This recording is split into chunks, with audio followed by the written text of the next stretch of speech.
babenyango vol intellectuel.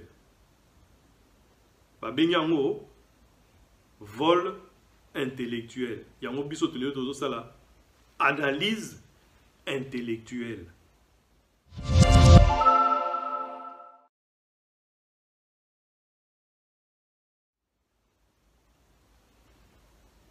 O Vital Kamerhe a ibité.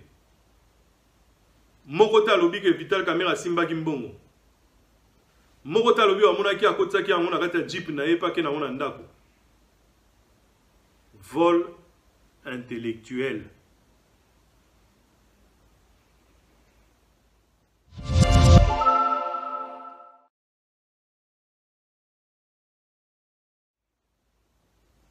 Contrat ezali, avenant pe ezali, menyo so banilango, mbongo epesami na mars, avenant ebimi na avril. Vol intellectuel.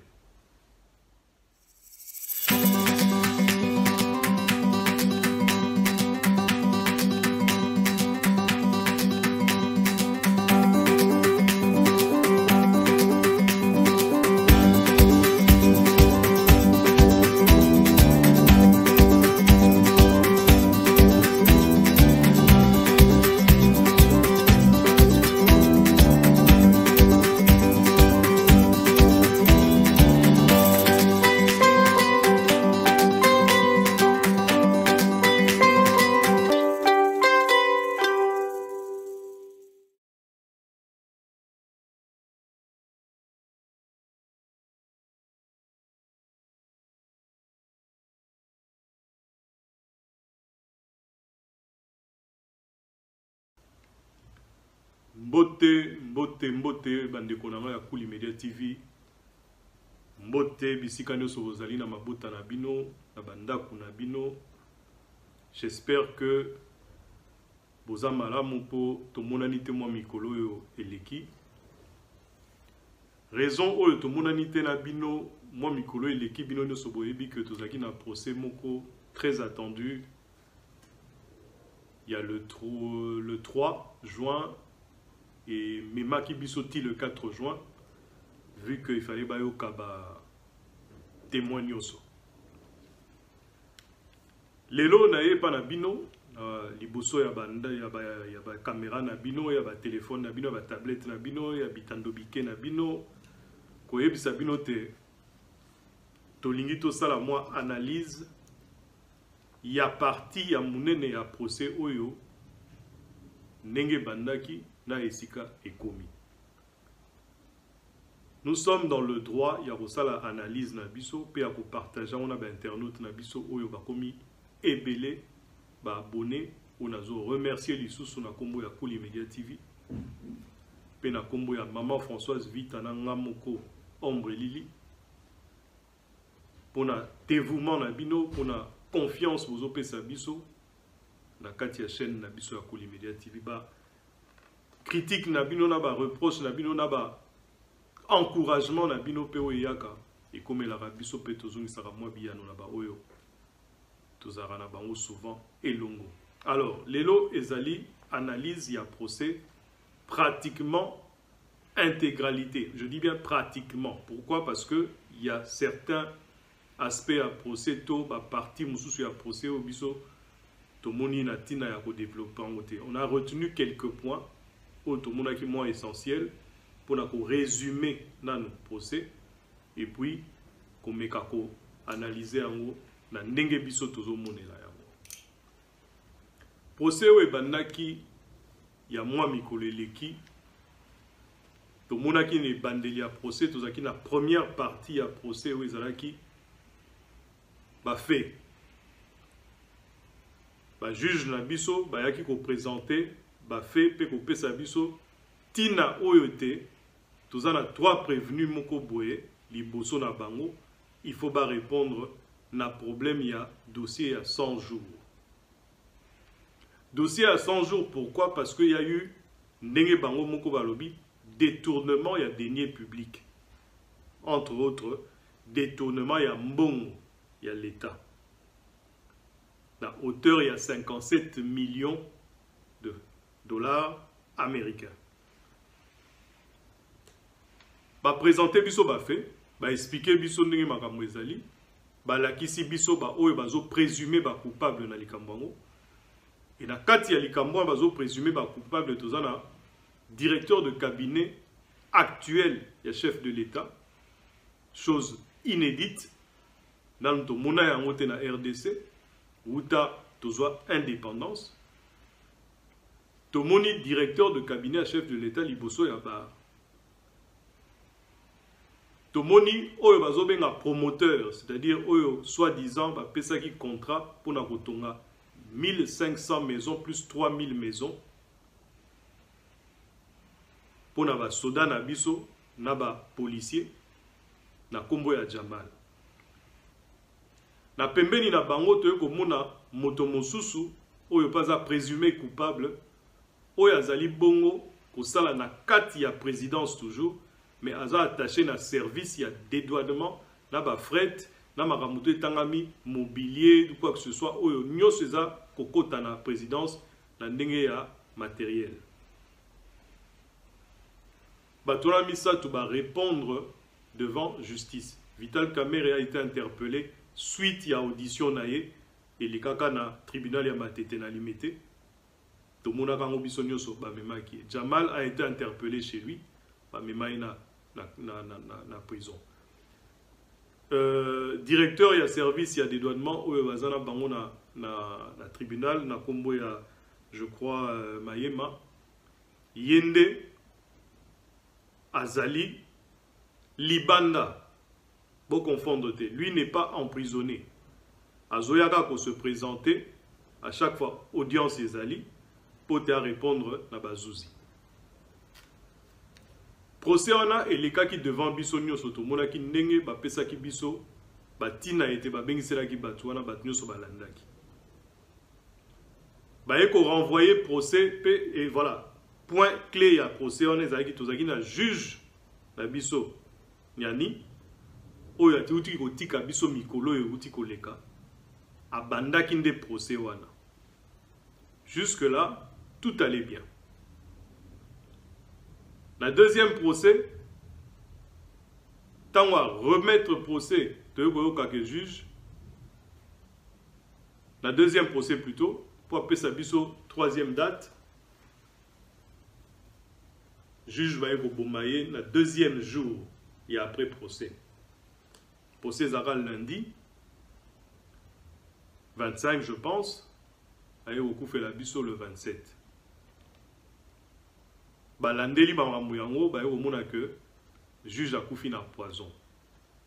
Nazo sala résumé on a poto kozongela ngona pona makambo ya troisième procès. Alors, après wana toyeko kota sikoyo ba tu organiser peut-être un procès kozala repoussé na ba date ultérieure mais il se fait que l'état na biso lelo a commis na force moko na ya caractère na ya savoir-faire oyo. Tout le monde a noté procès. Bah, maintenir date il y a le 3 juin avec Sikoyo, juge Yassika, Oyo Binonyo Sobomonaki, Aïe Kota Masolo, P, Azo défendre Moussala Naye, jusque-là, assez bien.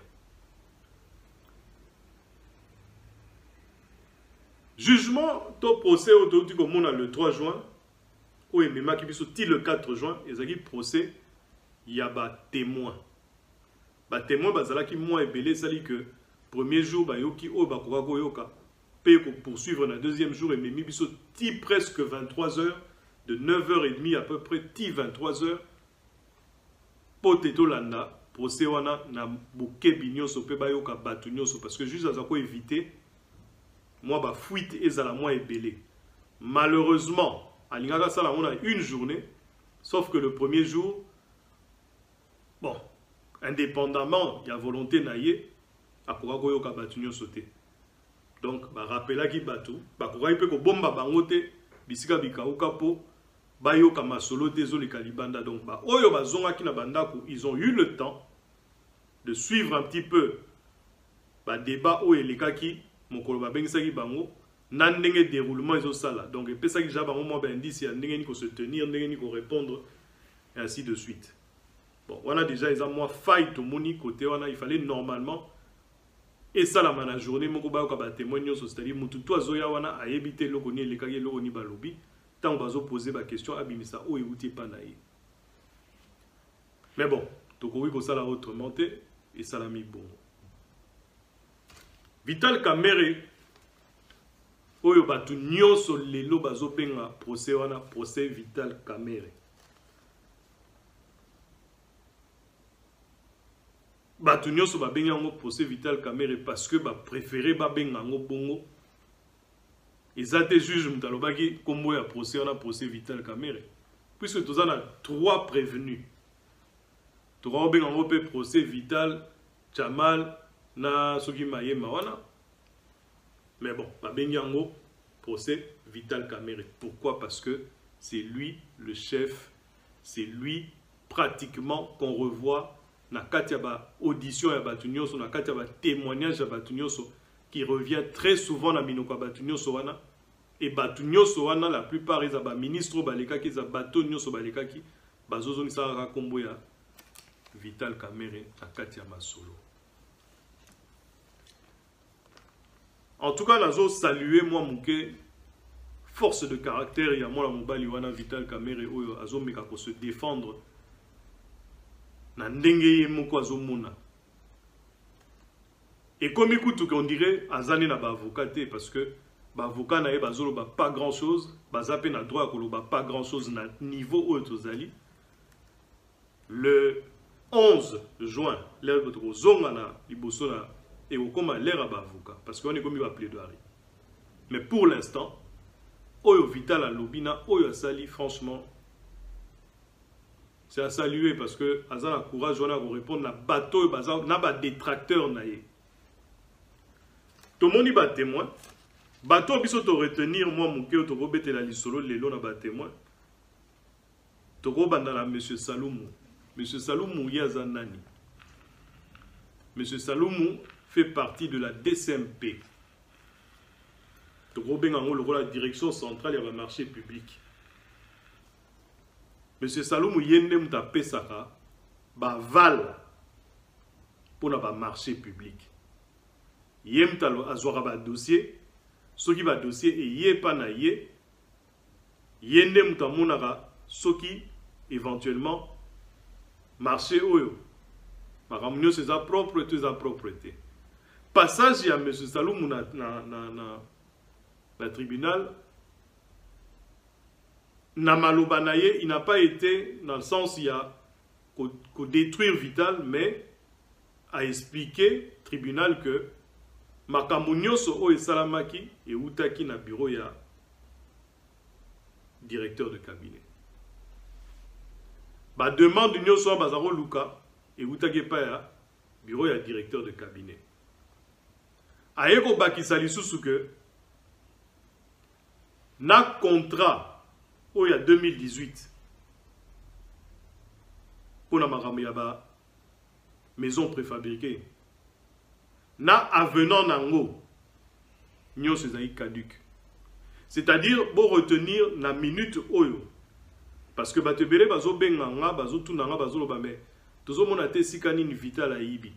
Le fait déjà que M. Saloumou aloba que contrat na venant nango et ça na valeur mon côté et si kawana déjà la kisi que dossier oyo donc 57 millions oyo bimaki et bimi na ndenge moko on va pas dire mouyibi mais on va dire d'une manière frauduleuse pour y azo valider ni contrat ni avenant wana. Avenant peut expliquer par le avenant on a il a qui n'a déjà signé. Or biso tozora ba avenant ils a signé té. Il faut biso de to statuer, total to étudier, bon mondele to repé sa réponse na modèle ya avenant o il faut bosala. Ndele bozongi c'est la biso ngo lisusu de botier la signature na bino ndenge to senga. Voilà. Droit les acquis monsieur Saloumou. Donc quelque part le premier point où est enfoncé Vital Kamerhe na kati ya dossier, il a le fait que ni le contrat oye utakepa bitakwira na 2018 ni son avenant au avril 2019 ezaki valable. Nyos eza caduc. WS Production, Willis Yonga. WS Production, Willis Yonga. Alors, na manière nini, Mbongo Ebimelaki en plus, Mbongo Ebimaki na mois de mars 2019, avant même avenant il y a avril, et comme là, papa oyo ya DCMP. C'est ça les problèmes. Hein? Donc, non, il faut voir que ça biso place nini vital à yibi penza boye. Non, non, non. Pas benyango vol intellectuel. Pas benyango vol intellectuel. Yango biso toleo tozo sala analyse intellectuelle.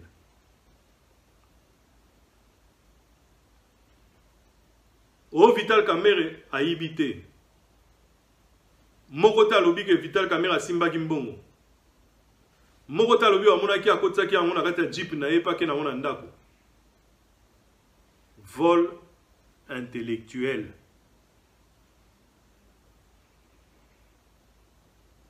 Contrat ezali, avenant pe ezali, mais nyonso banulango, mbongo epesami na mars, avenant ebimi na avril. Vol intellectuel.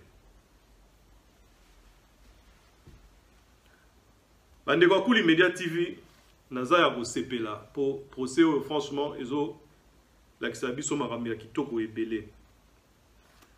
Toye komona l'ancien ministre Bitakwira qui a oublié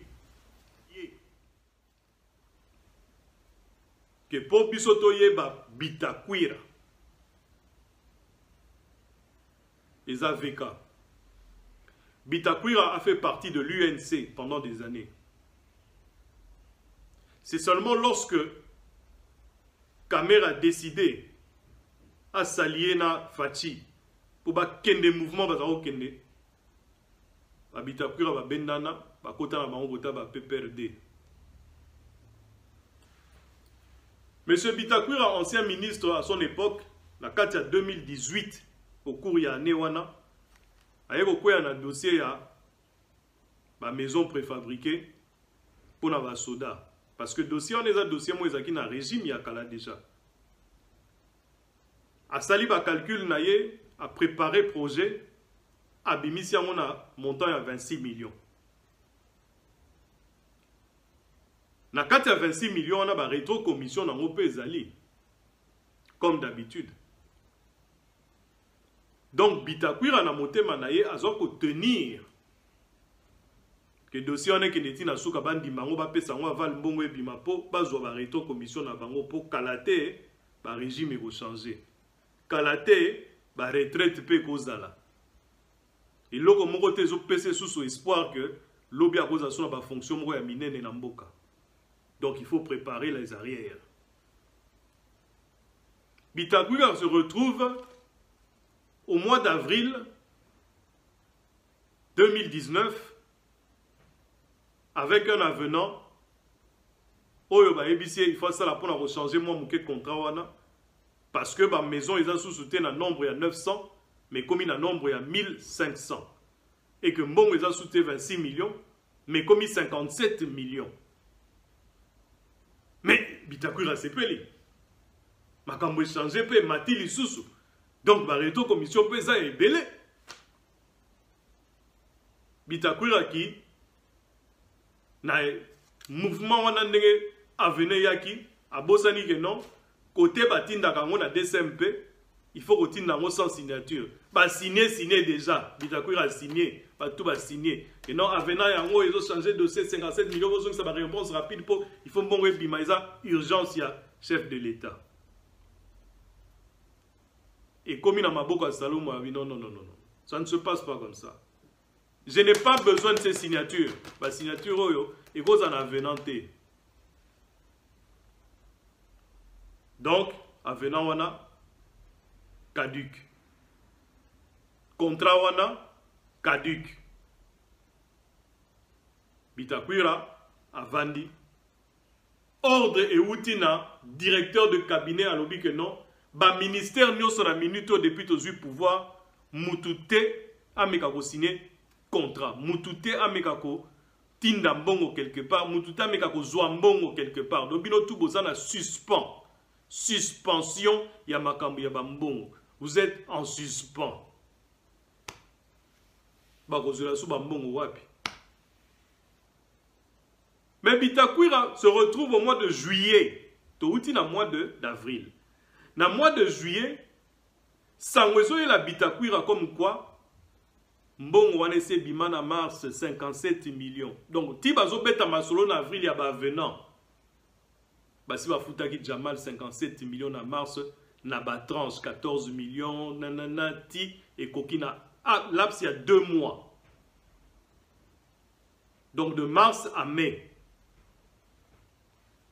La société à Jamal et Benda 57 millions. Baye na ngona mato ya Bitakwira na mois de juillet à Sutuki. Mbongo ekeyo. Alongwe pe musala. Lelo azo se retrouver liboso ba pote apesa ya ye témoignage. Pensez-vous que Bitakwira na kanda wana akozala pour Vital Kamerhe? Bola ndanga bokebi bandeko na ngai. Et ça, sous le témoignage, c'était comme un règlement de compte. C'est vrai que Vital Kamerhe a donné des ordres. C'est vrai qu'il est le patron. C'est vrai que Yem Taza la tête. Mais est-ce que Batoutou, Bazoloba, Bazopesa ba témoignage na bango avec objectivité? Est-ce que Batounio Sona Bazoya Libosa Bar, Bazoya Kakapo, Bapesa vérité, tout est commis règlement de compte? Na outi ko expliquer bino ya Bitakwira. Et si ka outi ezaki UNC. UNC mte bimisi. Donc Vital Kamerhe mta bimisa ye. Mais aye ko baluke la Vital Kamerhe liboso ya bar ti akoloba que non, c'est parce que naza mikumble, parce que naza mukuse, parce que naza chodi que baboyi ko associer nga na masolo oyo. Etika mukeka loba baboyi ko associer nga na COP oyo. Bitakwira, la roue tourne.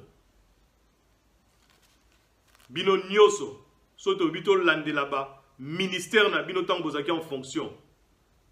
Oyo eza dossier ya toloba Vital Kamerhe ne ba pesi en Congo. Dossier à 57 millions.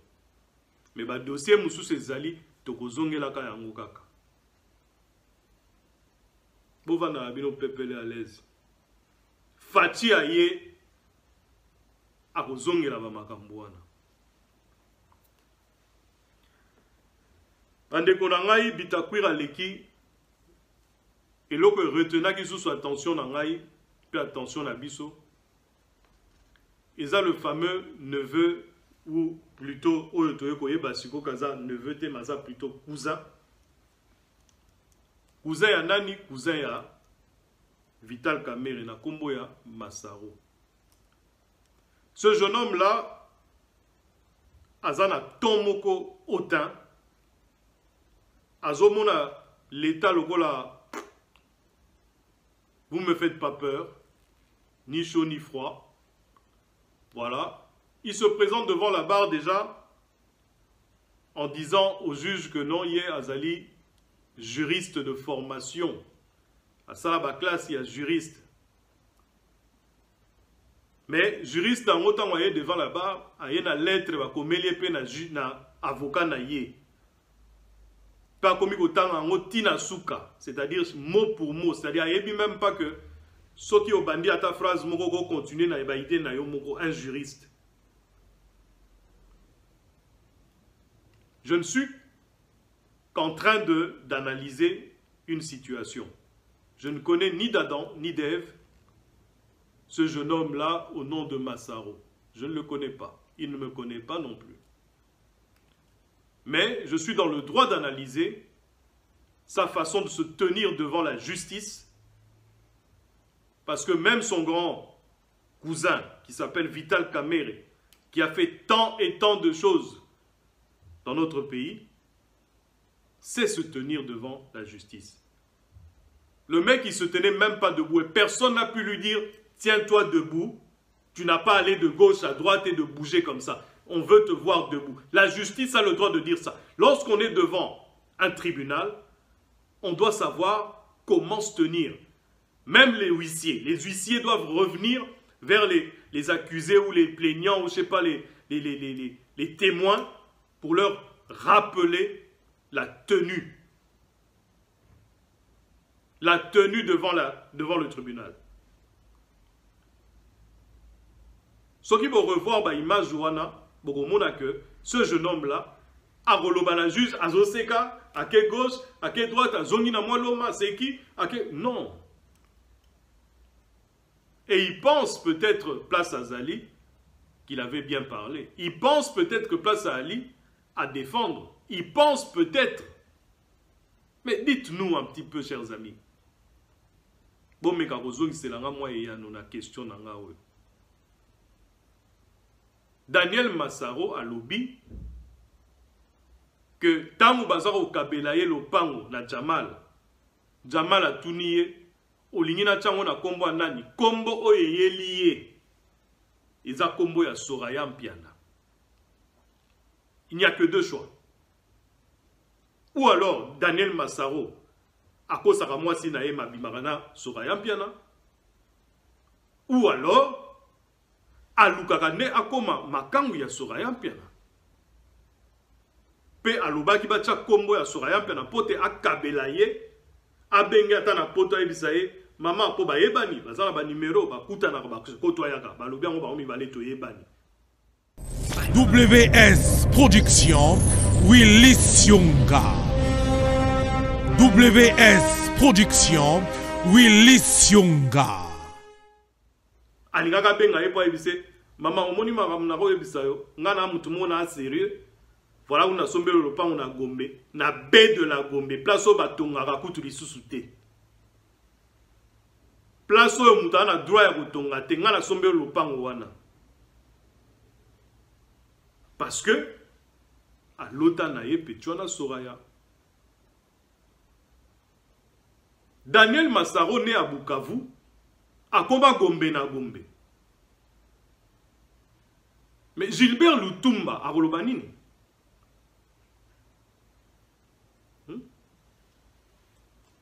Nalobi, Daniel Massaro a botama na Bukavu. Aza Bukavu na Bukavu te, makoma Gombe na Gombe. Ndeko na ngai oyo avanda pe akoli pa botami na Gombe na kombo ya na place Wenge. Ba oyo ba ebi Gombe ba ebi na place Wenge, place biso ozala à l'époque. Ozala ba pembele na pembeni. Ozape na ba Lutumba. Master nanga Gilbert Lutumba. Soki ayoki ya koloba nini? Yaza nani? Yaza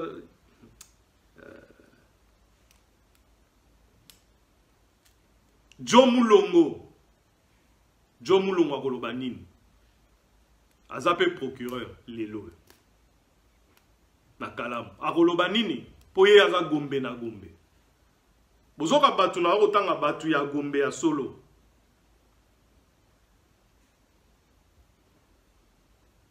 Mes amis, Daniel Massaro, tozonga na makamunae, a lobby que bolongola na bino mpiana Soraya na makambo ngai moko mutu na punaki kombo na ye. Juge na mayele na yatunie. Mais comment okanisi atana kombo moi sinote? Bon, soki moi sinoza la confiance na yete, bongo bana na yo. Oko chape na kombo banate.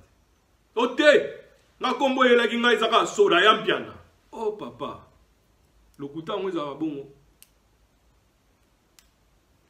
Ba briefer au bien terre, ba avocat na yo, soki pe banani ba conseil to benga bango, ba conseil na yo ya lelo. Ba briefer au bien terre. Toi tu penses que ba tu baza en face na o ba zoba. Mais juge aloba ki le tribunal va apprécier. Est-ce qu'on a dit terme on a yo juriste? Lorsqu'on dit le tribunal va apprécier. Quand tu ne réponds pas à une question, le juge dit, le tribunal va apprécier. Est-ce qu'il y a un terme juridique? Parce qu'il se fait que Vital, malgré qu'il soit intelligent, dans le domaine politique, il faut corriger plus d'une fois le juge par rapport à domaine juridique. Il y a des termes dans il y a domaine où on a droit, il y a justice, comprendre. Lorsque le juge demande, est-ce que vous avez des reproches à faire na témoin oyo aïe, ça ne veut pas dire que Olingo reproché Likambo. Non, Vital. Non, non, non, non. Ça ne veut pas dire qu'Olingo reproché Likambo, de te reprocher à Moana, de te reprocher à Masta. Non, ça veut simplement dire, est-ce que vous avez des choses à dire? Tobozana ba lien moko boye na mutoyo, c'est le moment ya kolobango avant to banda. Est-ce que vous êtes contre le Azala, par exemple, témoin na yo, parce que vous avez dit que moko boeto, deal, moko boeto, aza, mobali ya cousin, notre cousine na yo? C'est ça que ça veut dire. À 2 reprises, juge Azaki est obligé à katapoa Ibsana Vital en face, malgré qu'il ne voulait pas le dire au départ. Que papa, aux hommes maîtrisés et locaux yo, eza en face na yo. Mutuna mutana domaine na ye. Oyo yo zo maîtriser en côté.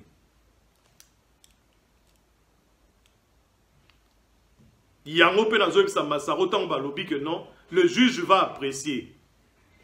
Akan sa te ka pression et laxi ako sepela. Non, je t'apprécie. Non, na sepeli na yo.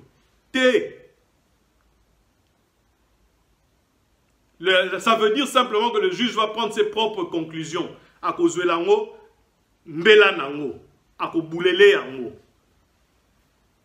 Voilà ce que ça veut dire. Pardon, ma nekonanga, papier n'a rien koyo, na zotalara, bato na zoningana développé ma ramna. Ote yo comme si on attend ya maman Amida. Maman Amida ex moi si ya ndekonanga Jean Bedel Mpiana. JB. Quand je dis Ndekonanga, c'est parce que on a eu à se côtoyer à une certaine époque. Même à l'époque à Kinshasa, sans qu'il le sache. Mais bon, on s'est retrouvé. Maman Amida, Bengue Nabar, aye koyebisa biso ke mbongo nyonso bakuti na kati ya compte na ye eza mbongo ya bakado. Akoki ko justifier ngo na mbongo ya bakado na mbongo ya ba commerce na ye akoma kosala na ba affaire na ye. D'accord? Ba juge balobi, on va apprécier. Ba te belé ba benginga ba bandeko na nga ya Kuli Media TV balobi ke non. Une femme intelligente, franchement, bien à se tenir bien devant bar, elle n'avait pas peur, elle a bien parlé, à convaincre Bango. Ne vous fiez pas aux apparences, mes chers amis. Les relevés bancaires dont on a parlé ce jour-là, ils ont relevé bancaire Oyo, partie civile et Lingaki Kobimisa. Mais ça n'a pas relevé bancaire ou babimisi na noté. Et tout ce qui a été dit ce jour-là ne justifie pas ba relevé wana. Parce que tout ça ba relevé moussou na ba opération moussou salama en janvier, juste après investiture, tout ça ba opération moussou salama en février, moussou na mars, moussou na avril. Wana nyos au courant 2019. Il y a eu plus de 1 million de dollars d'entrée et sortie na Katia compte wana. Mais rappelez-vous qu'on lui a posé la question sur la dame Oyazara Naye, Azalwa bras droit Naye. Mais moi je pense que bras droit Naye, il faut y avoir place à Vandara. Je pense. Yemorogu à se raviver dans le moment où non, non, non. Les attaques yeka mtake pas nanga nakenda pe soit za maladie nakenda hôpital pour ceux qui peuvent faire na yaka. Pour comprendre que soit le bidon na yaka té totalement. Aza wapi? O aza limité na 10e rue mais nazo ba sous numéroté. Oh. Mais olobi oyaka. Soka zo maladie au koma en hôpital, soki pesa ba feti oyaka. Donc soka sa feti na ndako na ye, c'est koya. Admettons qu'on ait numéroté. Mon goya relaxe sur place avant d'abord comment. Pour tous a besoin na yeto yokaye. Asomba espace. Aza secrétaire na yo masomba espace. Mon goya monene. Waneza entre guillemets babiloko babimisaki. Mais babiloko mususu kutonga na la rose la babimisa babimisi namte. Et kobima peut-être n'attend plaidoirie. Pe on risque parce que ça procès pénal. On peut toujours te rappeler à la barre. Ozala témoin, Ozala Mutoyo Azali Bosona Bango en tant qu'accusé. Donc maman Mida ABC biso que ba pesa bango ba jeep, ba pesa bango rien que en termes de dollars 860 000 dollars. Il y a cadeau ya bon espèce. Et à part ça, 33 000 euros. Et espèce. Et à part ça, la franc congolais que tu colobate. Donc, ça, il fortune là-bas, quoi. Mais maintenant, moi, j'ai une question à poser aussi là-bas. Partie civile. Et puis, la procureure. Où sont les relevés bancaires? Il y a Vital Kamerhe. Parce que Vital Kamerhe aussi a des comptes bancaires. Vous voyez qu'on produit, il y a maman Amida. Mais il y a Moutaza accusé devant Binoto, Bateau, Bazaba accusé devant Bino Bango 3. Bah, relevé dans Bango Bolobeli en hôtel. Congolais a yo quitté. Ngai Congolais n'a yo quitté. Il aurait fallu Petoyeba, ce qui a eu des transactions entre janvier 2019 et décembre 2019, na compte ya Vital Kamerhe. Ne fût-ce que salaire naïe, ou même salaire naïe sûrement ils ont par virement.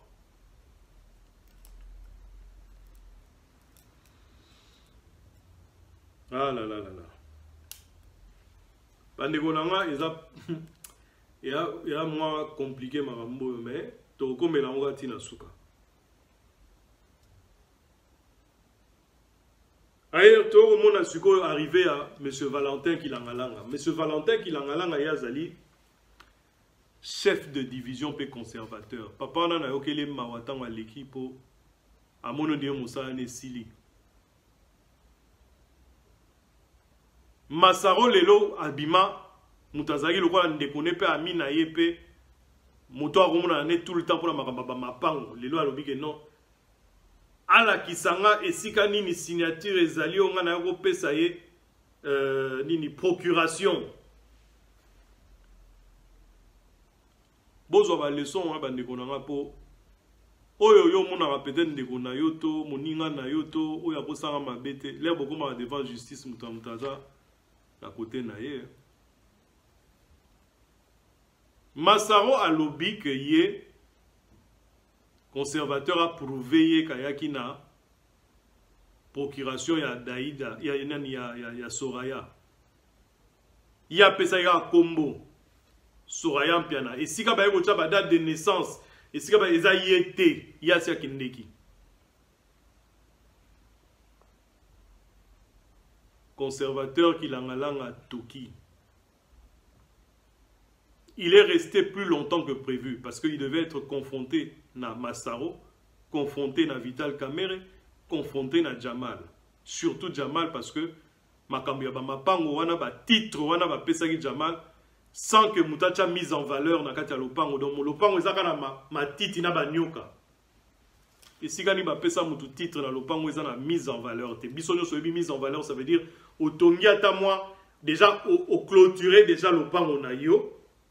Ils ont un fil barbelé, tout na brique. Et puis au tongi mwandako babenga ndako ya ba gardien, ça ndako ya ba sentinelle. Moi eloko moi muke, yango de mise en valeur. Avant ba pesa yo titre na yo ya lopango. C'est connu de tout le monde ba tsomba ba mabele na mboka na biso.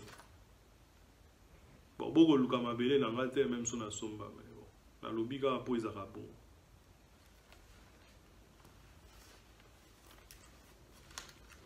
Mais Jamal comme aza notable na mboka na biso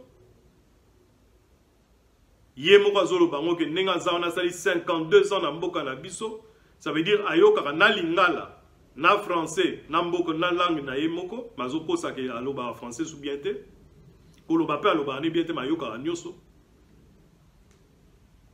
grand notable na mboka na biso ko leka ba notable ya solo. Donc ça dit yeso ka bengi si type wana d'ailleurs type wana kutu Jamal ya kuna bureau nete yem takinanda kwa Jamal ba ko za no poza ko bela te. Jamal c'est un grand patron. La procédure wana toye bien on mboka na biso. Quand il s'agit des grands patrons, vous passez chez lui. Même na niveau ba journaliste mona ango. Ozana plateau na yo ba koma tel combo ya non ngai soki boye o ngai soki boye émission na kombo nango boye. Mais quand il s'agit ya kobenga mutu kwa par exemple tozo ka mutu moko ya muke kaka tozo ka mutu moko ya muke. Francis Kalombo. Aoya na plateau note, oya osa émission na jardin na e. Et la souka émission aux élites tueke. Et ça va pratique, tu es bien. Alors Jamal, mutazo brassé ba millions et des millions de dollars en dengwana. Akoya na bureau ya molunge ou ya conservateur. Conservateur a ke pa na ye ba signé ba papier sur place a dit merci patron, merci chef, ajupe moi tueke na ye à transport. Pour répondre devant la barre binonioso. Makambozo changé, malembe. Vous êtes obligé de répondre.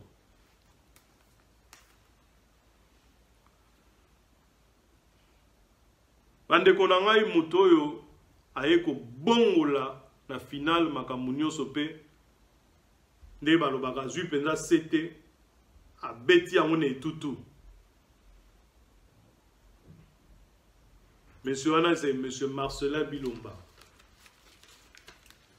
Monsieur Marcelin Bilomba, Bandekonanga Kouli Media TV, Azali, conseiller principal et chef de l'État en matière d'économie et finance. Pour la petite histoire, Marcelin Azali combattant, Oya Bundi Pembeni Afati, ti kino baye okomana kibokonzio.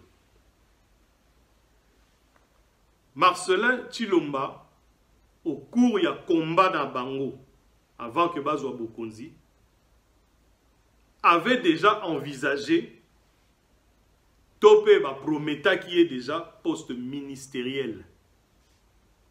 Mutuwa bomoni oya yaki wana nasuka oya zako chargé caméra bimisa montant à 66 700 000 dollars au lieu de 57 millions. Ce monsieur-là, à cause de la kitinaye ministérielle. Or, biso tout oyebi que tango Fati na kamere ba uti Kenya ba sali cash ba kabola ki déjà pouvoir na bango tango ba kokoma na kiti ya bokonzi. Ça veut dire que l'institution présidente de la République, il y a RDC et ça Fati.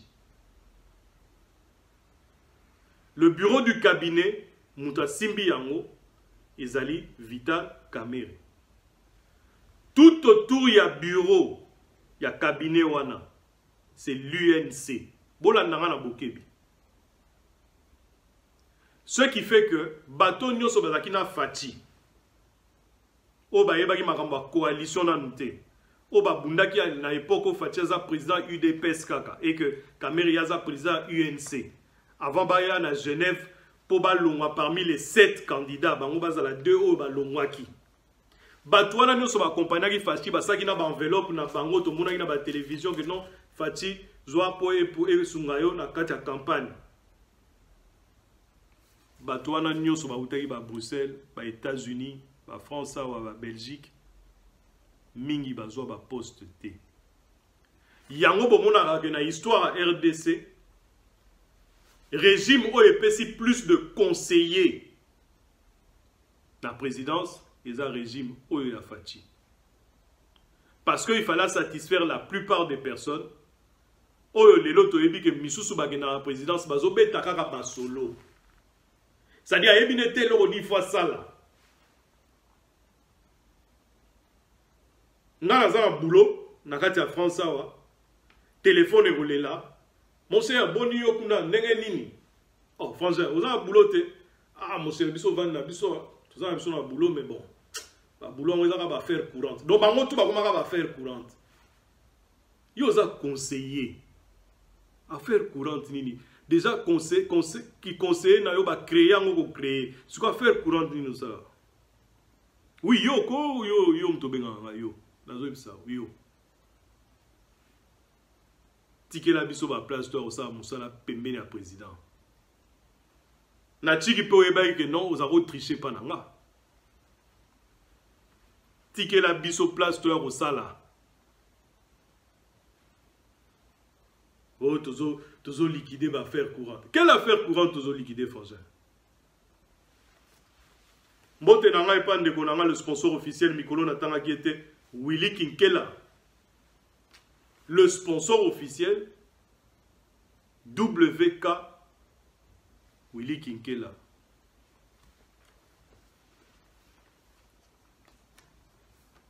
Bande konanga franchement mobali wana Marcelin Bilomba Aye ko bomande ko boma, c'est le témoin qui a complètement changé la donne, c'est-à-dire Tozaki a dossier à 57 millions, dossier commis 66 millions 700 000. Donc na minute on a BCC, la banque on a BCC, Eza ko yinda po Massolé bimi déjà que non, il y avait 15% à rétro-commission. Et lorsqu'on fait les calculs, c'est les 9 millions qui manquaient. 15% il y a rétro-commission. 5T, 10 PT. Au 10 à 66 millions, il y a 6 millions. 15.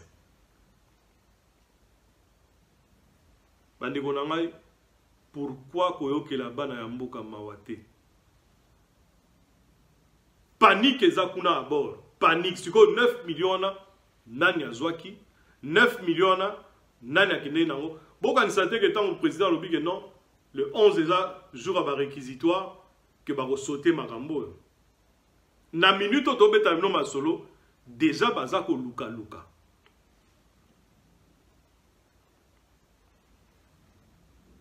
Bazako luka koyeba soki 66 millions mais il s'avérait que toujours le baron a conditionnel. Il s'avérait que Makambo yo Bilomba ya koloba, Makambo yo Marcelin ya koloba na eza solo. Et puis souvenez-vous un petit peu, si on revient en arrière, tant que nous avons la lisolo ya Daïda Mpiana, na lobi bien Daïda Mpiana. Ba lobai que toujours na conditionnel que Daïda Mpiana ba salelier société moko boye société wana ezo kopesa batu ba contrat tout ça banini. On avait parlé de 9 millions moko boye, il paraît que ba pesa kana Daïda Mpiana. Il paraîtrait. Maintenant ba cartouche eza na maboko ya procureur, ba cartouche eza na maboko ya partie civile. Biso éviter. Ba ça la biso procès à biengo. Tozana posa toka totala tolanda procès à kitoko. Ba te vele ba okanisa que jusqu'à présent Kamere n'est pas incriminé parce que ba kangé na mbongo te na maboko. Vol intellectuel.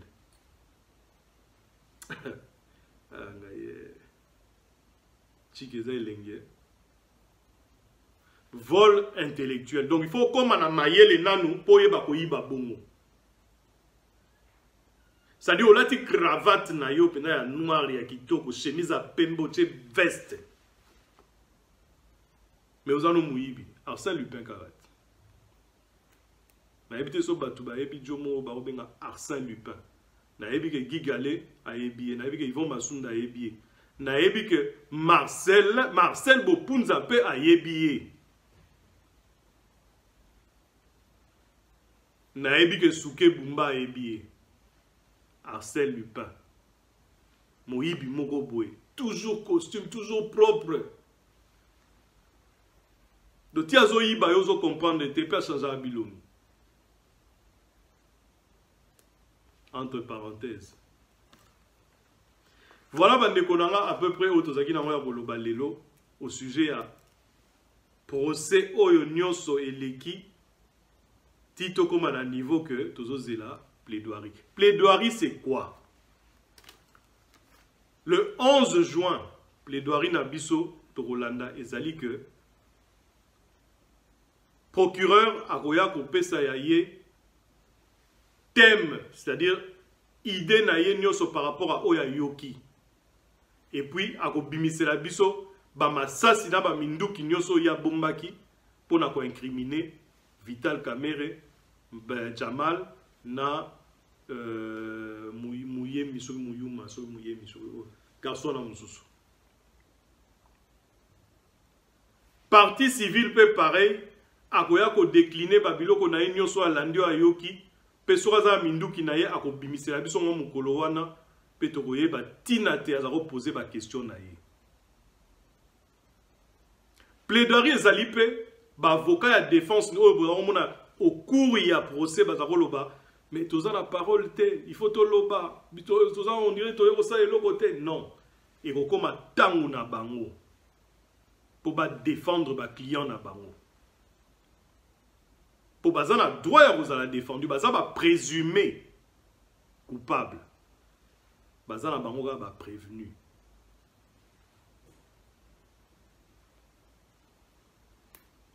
Tozelango le 11 juin. Yvon Masunda, Tozelango le 11 juin. Bandeko nanga na banzi pona ngai esuki boelelo. Tomona na bino na mikolo ezoya.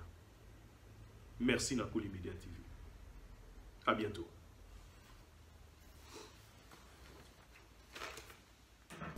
WS Production Willy Sionga. WS Production Willy Sionga.